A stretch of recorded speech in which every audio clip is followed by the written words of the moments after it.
இந்த வீடியோவில் பாலக் பன்னீர் எப்படி செய்கிறதுன்னு பார்க்கலாம். பாலக்கீரை ஒரு கட்டு எடுத்துருக்கோம். அதை காம்பை மட்டும் விட்டுட்டு மேலே இருக்க இலையை மட்டும் இந்த மணிக்க பிச்சு எடுத்து வச்சுக்கோங்க. இது எல்லாத்தையும் நல்லா வாஷ் பண்ணி தண்ணியில் உப்பு சேர்த்து கொஞ்ச நேரம் கொதிக்க விடுங்க. அந்த கீரை நல்லா வெந்து வரணும். வெந்த கீரையை இந்த மணிக்க தண்ணியெல்லாம் வடிகட்டி எடுத்து வச்சுக்கலாம்.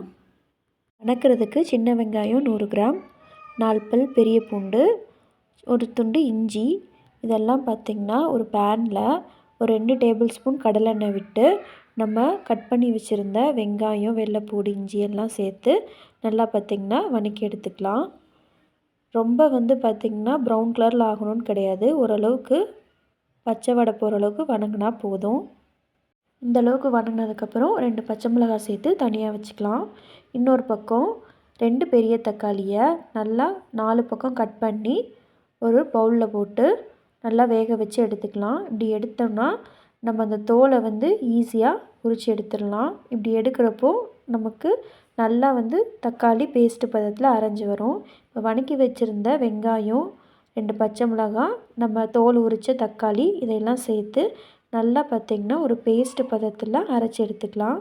இது கூடவே நம்ம ஏற்கனவே வேக வச்சுருந்தோம்ல கீரை, அதையும் சேர்த்து இது எல்லாத்தையும் பார்த்திங்கன்னா நல்லா பேஸ்ட் பதத்துக்கு இந்த அளவுக்கு அரைச்சி எடுத்து வச்சுக்கலாம். ஒரு பேனில் பட்டர் சேர்த்துக்கோங்க. பட்டர் நல்லா உருகுனதுக்கப்புறம் நம்ம அரைச்சி வச்சுருந்த விழுதை இதில் சேர்த்துக்கோங்க. இது நல்லா கொதித்து வரட்டும். இது கூடவே கொஞ்சமாக பார்த்திங்கன்னா தண்ணி ஆட் பண்ணிக்கலாம். நான் மிக்ஸி கழுவுன தண்ணியவே இதில் ஆட் பண்ணிக்கிறேன்.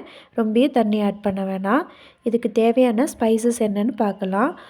1/2 ஸ்பூன் கரம் மசாலா, 1/4 ஸ்பூன் மல்லித்தூள், 1/2 ஸ்பூன் மிளகாய்த்தூள். உங்களுக்கு காரம் வேணும்னா எக்ஸ்ட்ரா ஆட் பண்ணிக்கோங்க. இப்போ இது எல்லாத்தையுமே அப்படியே நம்ம அந்த கிரேவியில் போட்டுடலாம். போட்டுட்டு நல்லா மிக்ஸ் பண்ணிக்கோங்க. மிக்ஸ் பண்ணிவிட்டு இப்போ தேவையான அளவுக்கு உப்பு ஆட் பண்ணிக்கோங்க. ஆட் பண்ணிவிட்டு அடுப்பை சிம்மிலே வச்சுட்டு நல்லா மூடி போட்டு க்ளோஸ் பண்ணிடுங்க. பச்சை வாடை போகிற அளவுக்கு வேகணும். இன்னொரு பக்கம் பன்னீர் இந்த மாதிரி க்யூபாக கட் பண்ணிக்கோங்க. உங்களுக்கு என்ன சைஸ் வேணுமோ அந்த சைஸ் கட் பண்ணிக்கோங்க. இப்போ பார்த்திங்கன்னா எண்ணெயெலாம் லைட்டாக பிரிஞ்சு வந்திருக்கும், நல்லா பச்சை வாடையெல்லாம் போயிருக்கும். இப்போ நம்ம க்யூபாக கட் பண்ணி வச்சுருந்த பன்னீர் எல்லாத்தையும் இதில் ஆட் பண்ணி விட்டு நல்லா ஒரு மிக்ஸ் கொடுத்துக்கோங்க. மிக்ஸ் பண்ணிவிட்டு அடுப்பை இன்னும் சிம்மிலே ஒரு 5 மினிட்ஸ் அப்படியே கொதிக்க விட்டிங்கன்னா நமக்கு சூப்பரான பாலக் பன்னீர் ரெசிபி ரெடி ஆயிடுச்சு. தேங்க்ஸ் ஃபார் வாட்சிங்.